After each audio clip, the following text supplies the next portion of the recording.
বলছি দিদি, আজকে সন্ধ্যাবেলা একটু তাড়াতাড়ি ছেড়ে দিলে খুব ভালো হতো। মেয়েটাকে নিয়ে একটু জামা কিনতে যেতাম। কদিন ধরে খুব কান্নাকাটি করছে ঈদের জামা কিনবে বলে। হ্যাঁ আন্টি, আজকে আমরা সবাই ঈদের শপিং করতে যাব। আমার বন্ধুরা সবাই সারারা জামা কিনেছে। আমিও মাকে বলেছি সারারা জামা কিনে দিতে। ও মা, কিনে দেবে তো বলো? বাবা, তোরাও আবার ঈদের শপিং করিস নাকি? আমি তো জানতাম গরিবরা কখনো ঈদের শপিং করে না, বড় লোকেরা তোদের জামা কাপড় দান করে, তোরা তো সেই জামা কাপড়গুলোই পরে ঘুরে বেড়াস। তোর তো আবার বাবাও নেই, তোর মা তোকে সারারা জামা কিনে দেবে কিভাবে? টিনার মুখে এমন কথা শুনে মিষ্টির খুবই খারাপ লাগে। বিলকিসও খুবই লজ্জিত বোধ করে, কিন্তু টিনার মা অর্থাৎ সেই বাড়ির মালকিন সাবিনা বেগম মেয়ের এরকম ব্যবহারে রুষ্ট হয়। টিনা, তুমি এগুলো কি বলছো? তুমি ওদের এভাবে অপমান করতে পারো না। বিলকিস আন্টি আমাদের বাড়িতে সারাদিন কাজ করে, আমাদের কত হেল্প করে, আর তুমি এভাবে ওনাদের অপমান করছো? আর মিষ্টি তো তোমার বোনের মতো হয়। তাছাড়া ঈদ সবার জন্যই আসে, এখানে ধনী গরিবের কোনো প্রশ্নই নেই। এভাবেই সাবিনা বেগম বকা দিয়ে তার মেয়েকে চুপ করিয়ে দেয়। কিন্তু বাড়ির কাজের বউ এবং তার মেয়ের সামনে এভাবে বকাবকি করার ফলে টিনা মনে মনে তার মায়ের উপর খুব রেগে থাকে। তাই সে নিজের ঘরে গিয়ে দরজা বন্ধ করে বসে থাকে। এদিকে বিলকিস আবার ঘরের কাজ করতে শুরু করে, আর তার মেয়ে মিষ্টি ছোট ছোট কাজে মাকে সাহায্য করে। আসলে কয়েক মাস আগে বিলকিসের স্বামী হঠাৎই হার্ট অ্যাটাকে মারা যায়। তারপর থেকে বিলকিস খুবই অসহায় হয়ে পড়ে। সে তার একমাত্র মেয়েকে মানুষ করার জন্যই সাবিনা বেগমের বাড়িতে ঘরের কাজ করতে শুরু করে। বিলকিসের হাতের কাজ খুবই ভালো ছিল। সে সমস্ত কাজকর্ম খুবই পরিষ্কার পরিচ্ছন্নভাবে করত। সে খুব ভালো সুস্বাদু খাবারও রান্না করতে পারত। তার হাতের নিখুঁত কাজের জন্য সাবিনা বেগম তাকে খুশি হয়ে ৬,০০০ টাকা বেতন দিত। কিন্তু সাবিনা বেগম ভালো মনের মানুষ হলেও তার ৬ বছরের বাচ্চা মেয়ে টিনা ভীষণই অহংকারী প্রকৃতির ছিল। সে সবসময় বিলকিস এবং তার মাকে অপমান করত। বিলকিস, ইফতার করা হয়ে গেছে, তুই বরং এবার বেরিয়ে যা। মেয়েকে নিয়ে ঈদের কেনাকাটাটা সেরে ফেল, বাকি কাজ কালকে সকালে এসে করবি। এই শুনে বিলকিস এবং তার মেয়ে সেখান থেকে বেরিয়ে যায়। কিছুক্ষণ পর তারা হেঁটে হেঁটে মার্কেটে গিয়ে পৌঁছায়। সেখানে গিয়ে তারা মা এবং মেয়ে দুজনে জামা কাপড় দেখতে শুরু করে। মা, ওই দেখো, ওই দোকানে কত সুন্দর সুন্দর সারারা বিক্রি হচ্ছে। আমি এরকম সারারা জামার কথাই বলছিলাম। দেখো কি সুন্দর লাগছে। ওই যে ওই গোলাপি রঙের সারারাটা দেখো কি সুন্দর। আমি এটা নেব মা। দাদা, এই জামাগুলোর দাম কেমন? এই সারারাগুলোর? সারারাগুলো ৫,০০০ টাকা থেকে শুরু। আপনার মেয়ে যে গোলাপি সারারার কথা বলছে না, সেটার দাম পড়বে ৬,০০০ টাকা। আর এর চেয়ে দামি সারারাও আছে, দেখাবো নাকি? একদম ভারী কাজ ভর্তি, খুব সুন্দর লাগবে পড়লে। সারারার দাম শুনে বিলকিস খুবই অবাক হয়ে বলে, বাবা, অনেক দাম তো। এর চেয়ে কম দামের নেই? ওই ধরুন ২-৩ হাজারের মধ্যে? না না, শুধু আমার কাছে কেন, সারারা জামা ৫,০০০-এর নিচে কোথাও পাবেন না। এবছর একদম ইউনিক ডিজাইনের সারারা বেরিয়েছে, মার্কেটে প্রচুর ডিমান্ড। আচ্ছা ঠিক আছে, আপনারা একটু সাইডে যান, পেছনের কাস্টমারদের আসতে দিন। মিষ্টিমা, এই জামাগুলোর তো অনেক দাম। আমি তোকে কিভাবে কিনে দেব বল? আমার কাছে তো ৬,০০০ টাকা নেই। কালকে মাহিনা পেয়েছিলাম ৩,০০০ টাকা দিয়ে আমি ১ মাসের বাজার করে নিয়েছি। চল মা, আমি তোকে অন্য কোনো সুন্দর জামা কিনে দিচ্ছি। না, আমি ওই গোলাপি রঙের সারারা জামাটাই নেব। আমি জানি না, তুমি আমাকে কিনে দাও। তুমি আমাকে জামা না কিনে দিয়ে আগে চাল ডাল কেন কিনেছো? আরে বাবা, চাল ডাল না কিনলে সারা মাস আমরা খাবো কি? সারারা জামা বড় লোকেরা কিনছে, আমাদের কেনার সাধ্য নেই। ২-৩ হাজারের মধ্যে ওরকম সারারা জামা পেলে আমি তোকে কিনে দেব। এই বলে বিলকিস গোটা মার্কেটে ওরকম দেখতেই কম দামে সারারা জামা খুঁজতে শুরু করে। কিন্তু এবছর ঈদ উপলক্ষে মার্কেটে প্রত্যেকটা জামার দামই অনেক বেশি থাকে। বিশেষ করে মেয়েদের সারারা গারারা গাউনের দাম অনেক বেশি হয়। অনেকক্ষণ ঘুরে ঘুরে বিলকিস তার মেয়ের জন্য ২,০০০ টাকার মধ্যেই একটা চুড়িদার পছন্দ করে। মা, তুমি এই জামাটা হাতে নিয়ে দেখছো কেন? আমার এই জামাটা পছন্দ নয়, খুব বাজে এটা। তুমি আমাকে ওই সারারাটাই কিনে দাও। চলো না, ওই দোকানেই চলো, না হলে কিন্তু জামাটা বিক্রি হয়ে যাবে। মিষ্টি দেখ, তুই জেদ করিস না, এই ফ্রকটা নিয়ে নে, এটা খুব সুন্দর লাগছে। আমি পরে টাকা জমিয়ে তোকে ওই সারারা কিনে দেব। তুই লোকজনের সামনে এরকম করিস না, সবাই কিন্তু আমাদের দেখছে। মায়ের কথা শুনে মিষ্টি এবার কান্নাকাটি করতে শুরু করে দেয়। তুমি খুব বাজে। বাবা বেঁচে থাকলে আমি যেই জামা পছন্দ করতাম বাবা আমাকে সেটাই কিনে দিত। তুমি আমাকে ভালোই বাসো না। এর চেয়ে টিনার মা অনেক ভালো। টিনাকে কতগুলো ঈদের জামা কিনে দিয়েছে আর তুমি আমাকে একটাও জামা কিনে দিতে পারছো না। আমি ঈদের দিন পুরানো ছেঁড়া জামা পরে ঈদ কাটাবো, যাও। এই শুনে বিলকিস খুবই রেগে যায় আর সে তার মেয়ের হাত ধরে টানতে টানতে হাঁটতে শুরু করে। তোকে আমি কোনো জামাই কিনে দেব না। আর আদরে আদরে বাদর হচ্ছিস তুই। টিনার সাথে নিজেকে তুলনা করছিস কেন? ওরা বড় লোক, আমরা গরিব, তুই কি বুঝতে পারছিস না সেটা? সারা রাস্তায় মেয়েকে বকতে বকতে বিলকিস তাকে বাড়িতে ফিরিয়ে নিয়ে আসে। এমনকি মিষ্টি সেদিন রাগ করে রাত্রিবেলা খাবারও খায় না, তাই বিলকিসও না খেয়ে শুয়ে পড়ে। পরের দিন সকালবেলা, কিরে কত ঘুমাবি? চল আমার সাথে চল, কাজের বাড়িতে যেতে হবে, দেরি হয়ে যাচ্ছে। আমি কোথাও যাব না, ঈদের আগে আমি কোথাও যাব না। টিনাদের বাড়িতে গেলেও আমি জামা কিনেছি কিনা টিনা আমাকে জিজ্ঞাসা করবে আর আমাকে খ্যাপাবে গরিব গরিব বলে। আমি যাব না, আমি বাড়িতেই থাকবো, তুমি যাও। এই শুনে বিলকিস মেয়েকে বাড়িতে রেখেই কাজের বাড়িতে চলে যায়।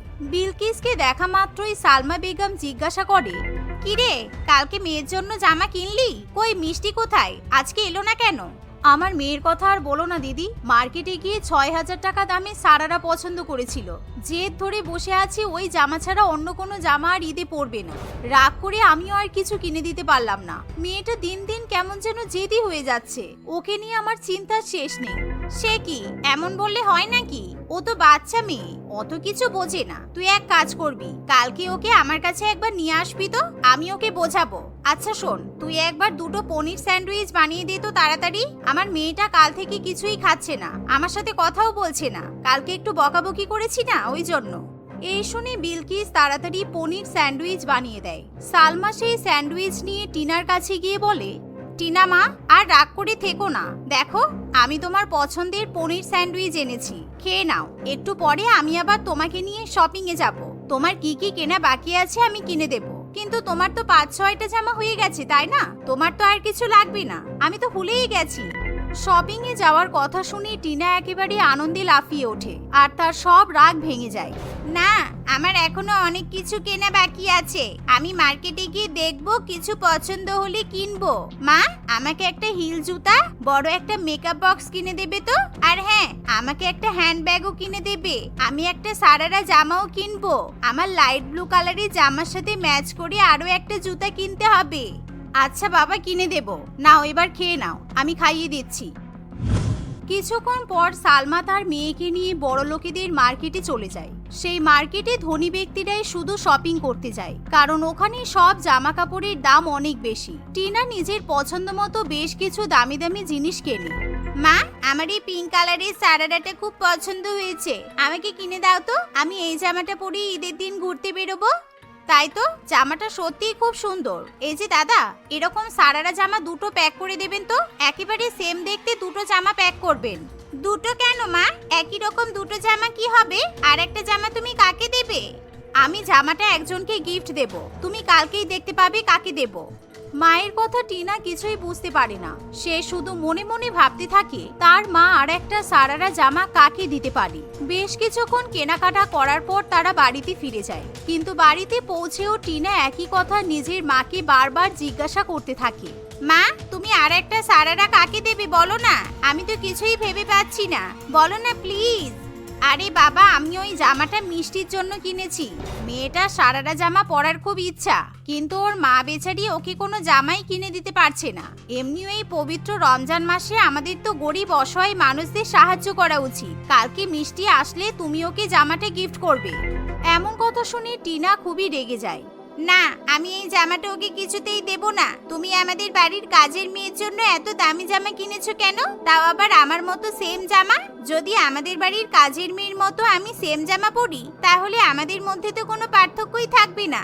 আমি এই জামা মিষ্টিকে কিছুতেই দেব না। তুমি এই জামাটা রেখে দাও, আমি দুটোই পরবো। তোমার যদি ওকে জামা দেওয়ারই ছিল, তাহলে গরিবদের মতো কম দামি জামা কিনে দিতে পারতে। টিনার মুখে এমন কথা শুনে টিনার মা এবার খুবই রেগে যায় আর তাকে ঠাসিয়ে একটা চড় মেরে দেয়, যার ফলে টিনা কাঁদতে কাঁদতে চুপচাপ নিজের ঘরে চলে যায়। সে কিছুতেই সেদিন রাত্রিবেলা দরজা খুলে ঘরের বাইরে বেরিয়ে আসে না। পরের দিন সকালবেলা ঘুম থেকে উঠে টিনা লুকিয়ে লুকিয়ে তার মায়ের ঘরে যায় আর সেখান থেকে একটা সারারা জামা নিজের ঘরে নিয়ে চলে আসে। ওই গরিব মেয়েটার জন্য মা আমাকে মেরেছে। মা প্রথমবার আমার গায়ে হাত তুলেছে। আমি আর কিছুতেই এই জামাটা মিষ্টিকে পরতে দেব না। এই জামাটা আমি পুড়িয়ে ছাই করে ফেলবো। মিষ্টির মতো গরিব মেয়ে এত দামি জামা কিছুতেই পরতে পারে না। এই বলে টিনা দেশলাইয়ের কাঠি জ্বালানোর চেষ্টা করে, কিন্তু সে ঠিকঠাকভাবে দেশলাইয়ের কাঠিতে আগুন জ্বালাতেই পারে না। অনেকক্ষণ চেষ্টা করার পর সে আগুন জ্বালাতে সক্ষম হয় ঠিকই, কিন্তু সেই দেশলাইয়ের কাঠি সারারা জামার উপর না পড়ে তার নিজের ফ্রকের উপর পড়ে যায়, যার ফলে তার ফ্রক আগুনে পুড়ে যেতে শুরু করে। যা দেখে টিনা খুবই ভয় পেয়ে যায় আর সে জোরে জোরে চিৎকার করতে শুরু করে। ঠিক সেই সময় সৌভাগ্যবশত মিষ্টি এবং তার মা কাজের বাড়িতে এসে পৌঁছায়। কাজ করার জন্য বিলকিস একদিকে রান্নাঘরে চলে যায়, কিন্তু মিষ্টি এদিকে টিনার চিৎকার শুনতে পায়। তাই সে তখনই টিনার ঘরে ছুটে আসে। এ কি টিনা, তোমার জামাই আগুন লেগে গেল? দাঁড়াও, তুমি ভয় পেও না, আমি কিছু একটা করছি। তুমি ভয় পেও না, আমি আছি তো, আমি তোমাকে বাঁচিয়ে নেব। এই বলে মিষ্টি টিনার বিছানার উপর রাখা একটা কম্বল নিয়ে টিনার গায়ের উপর চাপিয়ে দেয়। এতে করে সঙ্গে সঙ্গে টিনার জামার আগুন নিভে যায় এবং টিনা বিপদ থেকে পুরোপুরিভাবে মুক্ত হয়। তার কোনো রকম কোনো ক্ষতিও হয় না। আমাকে ক্ষমা করে দে মিষ্টি, আজকে তুই যদি সঠিক সময়ে এখানে না আসতিস তাহলে আমি আগুনে পুড়ে মারাই যেতাম। আমি সারা জীবন তোর প্রতি কৃতজ্ঞ থাকবো। তুই আমার জীবন বাঁচিয়েছিস। আমি তোর সঙ্গে আর কখনো খারাপ ব্যবহার করব না। আমাকে ক্ষমা করে দে। এই বলে টিনা খুবই কান্নাকাটি করতে থাকে। কিছুক্ষণের মধ্যেই টিনার কান্নার আওয়াজ শুনে টিনার মা বাবাও সেখানে চলে আসে। টিনা তাদের কাছেও হাত জোড় করে ক্ষমা চায়। সেদিন থেকে টিনা নিজেকে পুরোপুরিভাবে পরিবর্তিত করে নেয়। সে আর কখনো মিষ্টি কিংবা তার মাকে অপমান করে না, বরং টিনা খুশি মনে নিজের হাতে মিষ্টিকে সারারা জামা উপহার দেয়। এমনকি সালমা বেগম বিলকিসকে এবছর ঈদ উপলক্ষে বোনাস 10,000 টাকা দেয়। সেই সাথে মিষ্টির মায়ের জন্য শাড়ি জামা কাপড় কিনে দেয়। 10,000 টাকা পেয়ে মিষ্টি এবং তার মা খুবই খুশি হয় আর তারা নিজেদের ইচ্ছা মতো ঈদের শপিং করতে পারে।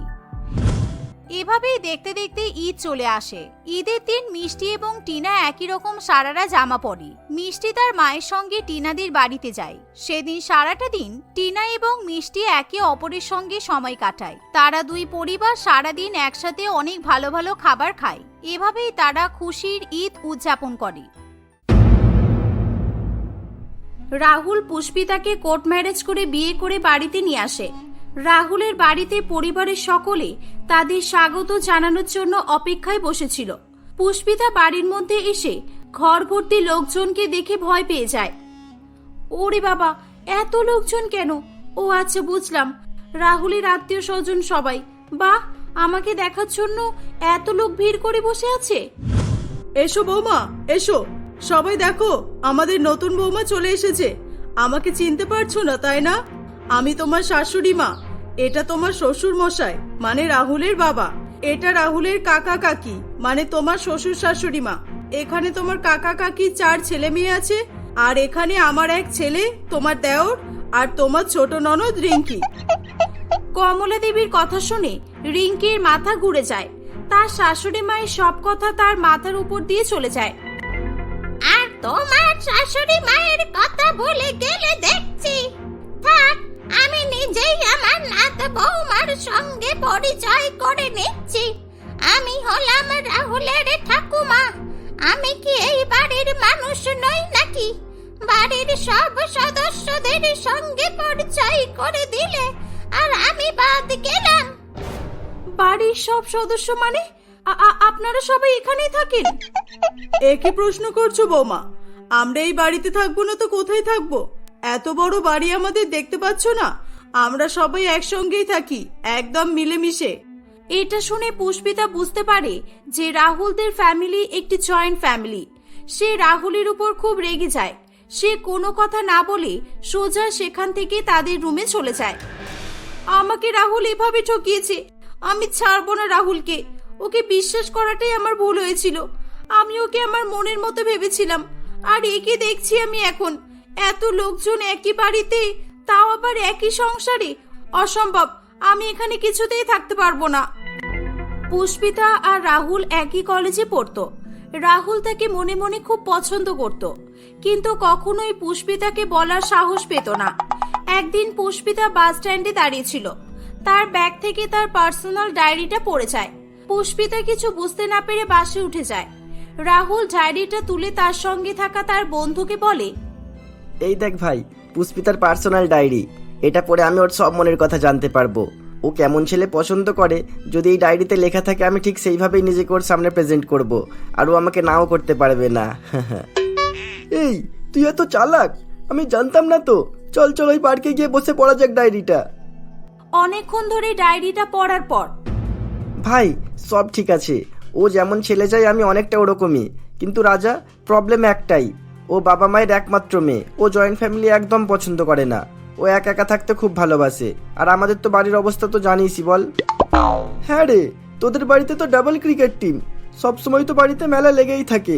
আচ্ছা তুই এক কাজ কর, তুই পুষ্পিতাকে জানতে দিস না। ওর সাথে ধুমধাম করে আত্মীয় স্বজন নিয়ে বিয়ে করতে যাবি না, তাহলে ধরা পড়বি। তোরা কোর্ট ম্যারেজ করবি, বুঝলি? হ্যাঁ ভাই, তুই ঠিক বলেছিস।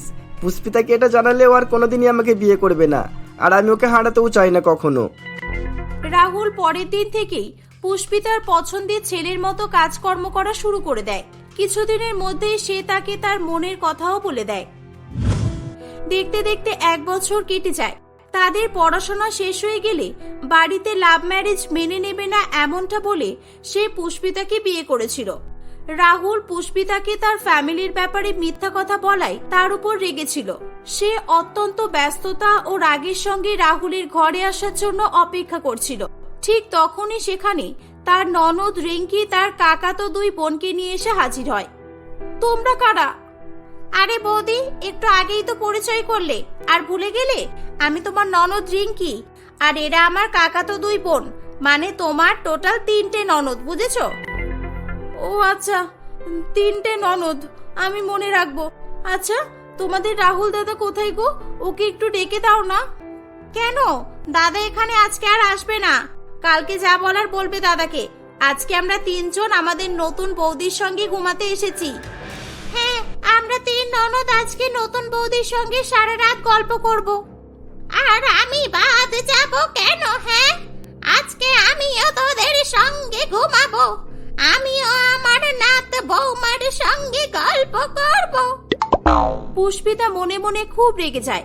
মাত্র 7 বছর বয়স থেকে একা একা ঘুমিয়ে তার অভ্যাস ছিল, আর আজকে শ্বশুরবাড়িতে প্রথম দিন এসেই এতজনের সঙ্গে তাকে ঘুমাতে হবে শুনে সে আরো অনেক বেশি রেগে যায়। কিন্তু সে কাউকেই কিছু তেমন ভাবে বলতে পারছিল না। কি, তোমরা সবাই এখানে ঘুমাবে? তা আবার হয় নাকি? এত ছোট খাটে সবার জায়গা হবে না তো? জায়গা হবে না কে বলেছে? আমরা তো সবাই রোগা রোগা, সব জায়গা হবে। আর আমরা কি আজকে ঘুমাবো নাকি? আজকে তো সারা রাত শুয়ে শুয়ে গল্প করব। এই সবে শুয়ে পড়। আচ্ছা বৌদি, প্রথম প্রশ্ন কিন্তু আমি শুরু করব। দাদা আর তোমার প্রেম কিভাবে হলো? হ্যাঁ, সারা রাত ধরে সবাই মিলে পুষ্পিতাকে নানান রকম প্রশ্ন করে বিরক্ত করে তুলেছিল। সে একটুও ঘুমাতে পারেনি। পরের দিন ভোর 5টার সময় তার শাশুড়ি মা কমলা দেবী এসে পুষ্পিতাকে ডাকতে শুরু করে। আজকে আমরা নতুন বৌমার মুখ দেখানোর একটা ছোট করে অনুষ্ঠানের আয়োজন করেছি। বাইরের কাউকে বলিনি, শুধু বাড়ির লোকজনেরাই থাকবে, বুঝলে? আপনাদের বাড়িতে যা লোকজন আছে, বাইরের লোকের তো এমনিও প্রয়োজন পড়বে না। রাবণীর গোষ্ঠী একেবারে। কিছু বললে বৌমা তুমি? না না, আমি কিছু বলিনি তো। চলুন আপনি, আমি ফ্রেশ হয়ে আসছি। পুষ্পিতা রেডি হয়ে নিচে নেমে আসে। সবাই তার জন্য অপেক্ষা করে বসেছিল। এক এক করে সবাই তাকে মুখ দেখানোর অনুষ্ঠানের জন্য হাতে টাকার খাম দেয়, আবার কেউ কেউ তাকে গিফটও দিচ্ছিল। পুষ্পিতা তখন কোনো দিকে খেয়াল না করে শুধু রাহুলকেই খুঁজে যাচ্ছিল, কিন্তু রাহুলকে দেখতে না পাওয়ায় তার মন খুব খারাপ করে। সে কিছু না খেয়ে ঘরে চলে আসে। আমি কোথায় ফেসে গেলাম গো বাবা? এত লোকজনের মাঝে আমি থাকবো কিভাবে? এখান থেকে আমি কি করে বেরোবো? ভালো লাগে না। আর এই রাহুলটা যে কোথায় গেছে? এই উপরওয়ালা, এই রাবণের গোষ্ঠীর হাত থেকে আমাকে বাঁচাও। পুষ্পিতা মনে মনে আফসোস করছিল। তখন তার নজর টাকার খামগুলোর উপর পড়ে। দেখি তো কত টাকা আছে টোটাল। বাহ, 15,000 টাকা! ও মাই গড! যাক, এতগুলো ফ্যামিলি মেম্বার থাকার কোনো একটা তো লাভ হয়েছে। যাই, আমি এই টাকাগুলো দিয়ে এখনই শপিং করে নিয়ে আসবো। পুষ্পিতা শপিং মলে গিয়ে তার পছন্দের অনেকগুলো জামা এবং বেশ কিছু সুন্দর সুন্দর শাড়ি কেনে। জামা কাপড়ের অনেকগুলো ব্যাগ নিয়ে সে বাড়ি ফিরে আসে। আরে বৌদি, তুমি কোথায় গিয়েছিলে? তুমি না বলে চলে গিয়েছিলে, আর সবাই তো তোমাকে খুঁজে বেড়াচ্ছে। আসলে আমি একটু শপিং করতে গিয়েছিলাম। কি শপিং? মা, ঠাকুমা, কাকিমা, মোনা দিদি, পিয়া দিদি, সবাই এদিকে এসো, তাড়াতাড়ি এসো, জলদি এসো। হ্যাঁ বল, কি হলো বৌমা? তুমি না বলে কোথায় চলে গিয়েছিলে? মা, এই দেখো, বৌদি আমাদের সবার জন্য শপিং করে নিয়ে এসেছে। দাও দাও দেখি, ব্যাগগুলো দাও দেখি। আরে না, মানে এগুলো আমি সবার জন্য না। আরে বৌমা, এসবের শুধু শুধু কি দরকার ছিল? তুমি আমাদের জন্য আনলে কেন? নিজের জন্য তো শুধু কেনাকাটা করতে পারতে। এনেই যখন ফেলেছো তখন দেখি কি কি এনেছো। ওয়াও, এই ড্রেসটা কত সুন্দর, আর এটাও খুব সুন্দর। বৌদি, এই ড্রেসগুলো নিশ্চয়ই তুমি আমার জন্য এনেছো। আমি তো এমনই ড্রেস পরি। বৌমা, শাড়িগুলো খুব ভালো হয়েছে। আমি এই দুটো শাড়ি রাখছি, আর দিদি তুমি এই দুটো শাড়ি নিয়ে নাও। সবাই এভাবেই এক এক করে জামা কাপড় নিজেদের মধ্যে ভাগাভাগি করে নেয়। পুষ্পিতা রাগে দুঃখে কাউকে কিছু বলতে পারছিল না। না তো বৌমা, তুমি কিন্তু এটা ঠিক করলে না। তুমি সবার জন্য জামা কাপড় এনেছো, আর আমার জন্য আনোনি। আমার কথা ভুলে গেলে কিভাবে তুমি? হ্যাঁ, এই বুড়িটা তো আর একজন। এবার আমার গায়ের শাড়িটাই তো খুলে নিতে পারে। আরে মা, আপনি রাগ করছেন কেন? নিন, আমার কাছ থেকে একটা শাড়ি নিয়ে নিন। পুষ্পিতা নিজের রুমে গিয়ে কান্নাকাটি শুরু করে দেয়। এতগুলো টাকা শপিং করলাম, আর সব নিজেরা নিজেদের মধ্যে বিলি করে নিল। আমি আর থাকবো না এখানে। বৌমা, ও বৌমা, চলো রান্নাঘরে চলো। আজকে প্রথম রান্না আমাদের বাড়িতে। আজকে সবার জন্য তোমাকে রান্না করতে হবে। পুষ্পিতা এটা শুনে খুব ভয় পেয়ে যায়। কি, সবার জন্য? অতগুলো লোকের রান্না আমি কি করে করব? আমি তো এর আগে কোনোদিনও আমার জন্যও রান্না করিনি। অতগুলো লোক কোথায়? মাত্র কিছু জন তো। চলো এসো, আমি রান্নাঘরে নিয়ে যাচ্ছি। আমি সব দেখিয়ে দেব তোমাকে। কমলা দেবী পুষ্পিতাকে রান্নাঘরে নিয়ে যায়। এই যে দেখো, এই হাঁড়িতে আমাদের সবার জন্য দুবেলা করে ভাত রান্না করা হয়, আর এই কড়াইতে তরকারি রান্না করা হয়। পুষ্পিতা বিশাল বড় বড় হাঁড়ি কড়াই দেখে মাথা ঘুরে পড়ে যায়। আরে আরে বৌমা, কি হলো তোমার? সবাই মিলে পুষ্পিতাকে তার রুমে নিয়ে গিয়ে শুইয়ে দেয়। বেশ কিছুক্ষণ পর তার জ্ঞান ফিরলে সে রাহুলকে দেখতে পায়। রাহুল, আমাকে বাঁচাও রাহুল। এত বড় বড় হাঁড়ি, এত বড় বড় কড়াই আমাকে রান্না করতে বলেছিল। আমি অত বড় বড় হাঁড়ি কড়াই তুলতেই তো পারবো না। রান্না কিভাবে করব বলো? শান্ত হও পুষ্পিতা, প্লিজ শান্ত হও। আস্তে আস্তে সব ঠিক হয়ে যাবে, দেখো তুমি। তুমি চুপ করো, সব তোমার জন্য হচ্ছে। তুমি আমাকে ঠকিয়েছো। আমি এত বড় পরিবারের সবার সঙ্গে থাকতে পারবো না, বুঝেছো? তুমি যদি আমার সঙ্গে থাকতে চাও, তাহলে আলাদা বাড়িতে থাকার ব্যবস্থা করো এখনই। পুষ্পিতা, একটু বুঝে সুঝে কথা বলো। আমার ইনকাম অনেক কম। এখন আলাদা ঘর ভাড়া নিয়ে থাকা, একা সংসার চালানো আমার পক্ষে সম্ভব হবে না গো। আমি ভাড়া বাড়িতেই থাকবো, আর প্রয়োজনে নুন ভাত খেয়ে থাকবো। কিন্তু তোমাদের বাড়ির আজব পাবলিকদের সঙ্গে আমি থাকতে পারবো না, বুঝেছো? আমার তোমাদের বাড়ির কাউকে পছন্দ নয়। আমি একা একা থাকতে চাই। পুষ্পিতা অনেক জোরে জোরে চেঁচিয়ে চেঁচিয়ে রাহুলকে কথাগুলো বলায় বাড়ির অন্যান্য সকলেই তার কথা শুনতে পাচ্ছিল। পুষ্পিতা চাপে পড়ে রাহুল তাকে নিয়ে ঘর ভাড়া নিয়ে থাকার সিদ্ধান্ত নেয়। তারা বাড়ি থেকে চলে গেলে কেউ তাদের আটকায় না, কিন্তু মনে মনে সবাই খুব কষ্ট পেয়েছিল। পুষ্পিতা আলাদা ঘর নিয়ে থাকতে পেরে খুব খুশি হয়েছিল। এবার আমি খুব খুশি, এই বাড়িতে আর কেউ নেই, শুধু তুমি আর আমি। বেশ হাসি খুশি দিন কাটছিল পুষ্পিতার। রাহুলের বাড়ি থেকে কেউ ফোন করলে সে তাদের ফোন পর্যন্ত রিসিভ করতো না। আরো কিছুদিন কেটে যায়। পুষ্পিতা জ্বরে আক্রান্ত হয়ে পড়ে। ডাক্তার জানায় যে পুষ্পিতার টাইফয়েড জ্বর হয়েছে। তার চিকিৎসা করানোর মতো টাকাও রাহুলের কাছে ছিল না। খবর পাওয়া মাত্রই পুষ্পিতার শ্বশুরবাড়ির সকলে তার কাছে ছুটে আসে। তারা সবাই পুষ্পিতাকে নিয়ে চলে যায়। দীর্ঘদিন তার চিকিৎসা চলে এবং তাকে 2 মাস বেড রেস্টে থাকতে বলা হয়েছিল। বাড়ির সকলে মিলে তার খুব সেবা যত্ন করে তাকে সুস্থ করে তোলে। পুষ্পিতা মনে মনে বুঝতে পারে যে সবাই তাকে কতটা ভালোবাসে। আজকে তার পাশে তার পরিবার না থাকলে সে হয়তো মারাই যেত। পুষ্পিতা সকলের কাছে ক্ষমা চায় এবং সবার সঙ্গে একসাথে ওই বাড়িতে থাকার সিদ্ধান্ত নেয়।